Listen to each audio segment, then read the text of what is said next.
Hello बच्चों, let's read the question. The question says, consider the following 6 electronic configuration remaining inner orbitals are completely filled. Mark the correct option. यहाँ पे हमको ये 6 बना के दे रखे हैं एंड सबसे पहले बोला गया stability order is this, order of spin multiplicity is this, fifth does not violate all 3 rules of electronic configuration and if 6 represent A and A plus when kept near a magnet act as a diamagnetic substance. तो इस question को solve करने से पहले हम इस question के लिए इसका की कॉन्सेप्ट लिख लेंगे. ओके, एंड इस क्वेश्चन के लिए जो की कॉन्सेप्ट है that is filling of electrons in orbitals. Okay, filling of electrons जो है इसका की कॉन्सेप्ट हो गया. तो देखिए सबसे पहले बोला गया स्टेबिलिटी ऑर्डर, ये हमको गिवन है. जो स्टेबिलिटी ऑर्डर है वो किसका ज्यादा होता है? सबसे ज्यादा होती है हाफ फिल्ड और फुल फिल्ड का. Okay, half filled and full field जो होते हैं वो सबसे ज्यादा स्टेबल होते हैं. ओके, तो इस क्वेश्चन को जब हम देखेंगे तो क्वेश्चन में हमको लगा है कि जो सेकंड है उसकी स्टेबिलिटी फर्स्ट से ज्यादा है.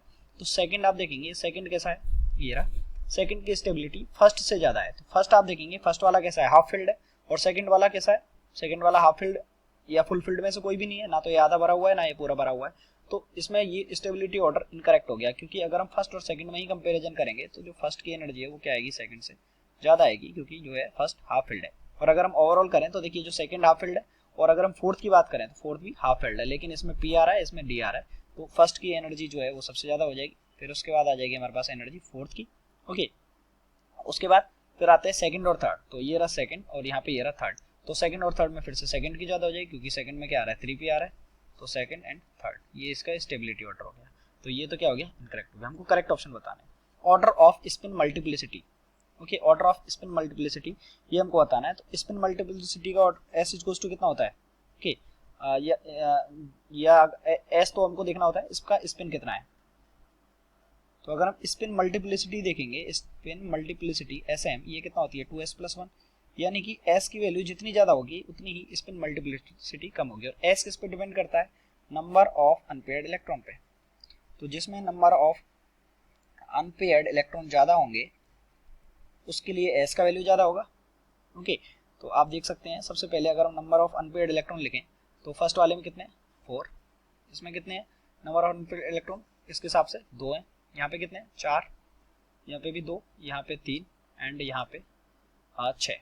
तो सबसे ज्यादा किसकी हो गई, देखिए फिफ्थ में सबसे ज्यादा, सॉरी फोर्थ में सबसे ज्यादा है. तो स्पिन मल्टीप्लिसिटी फोर्थ की. उसके बाद देखिए थर्ड में और फर्स्ट में दोनों में इक्वल है, 4 एंड 4. तो greater than third it is equals to first. और फिर उसके बाद किसमें, सेकंड में. तो ये वाला बिल्कुल करेक्ट हो गया. Fifth does not violate all 3 rules of electronic configuration. तो फिफ्थ की अगर हम बात करें, ये रहा फिफ्थ. ओके, तो फिफ्थ कुछ इस तरीके से है.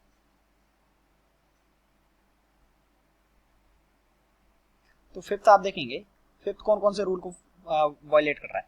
एक तो पाउली के रूल को, पाउली जो प्रिंसिपल है उसको वायलेट कर रहा है, कि ये बोला गया है कि सेम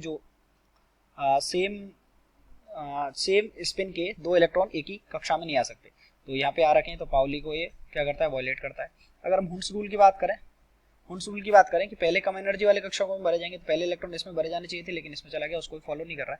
लेकिन ये ऑफ बाउ जो प्रिंसिपल है उसको फॉलो कर रहा है, कि पहले देखिए पहले इलेक्ट्रॉन भरा गया S में और फिर इलेक्ट्रॉन आए P में. तो ऑफ बाउ प्रिंसिपल को ये फॉलो करता है. तो यानी कि ऑल 3 को तो वायलेट नहीं कर रहा, यानी कि ये वाला इनकरेक्ट, ये वाला ऑप्शन क्या हो गया, इनकरेक्ट हो गया.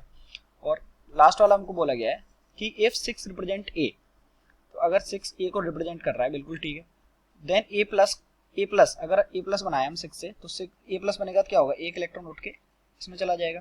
तो कैसा हो जाएगा, ये कुछ इस तरीके का हो जाएगा. तो ये हो गया 1, ये हो गया 2 एंड ये हो गया 3, ये हो गया 4s एंड ये हो गया हमारे पास 3d. तो इसमें क्या हो गया, अनपेयर्ड इलेक्ट्रॉन हो गया. अनपेयर्ड इलेक्ट्रॉन आएंगे तो ये मैग्नेट के पास जाएगा, तो ये कैसा करेगा, एक्ट डायमैग्नेटिक ना करके पैरामैग्नेटिक की तरह बिहेव करेगा,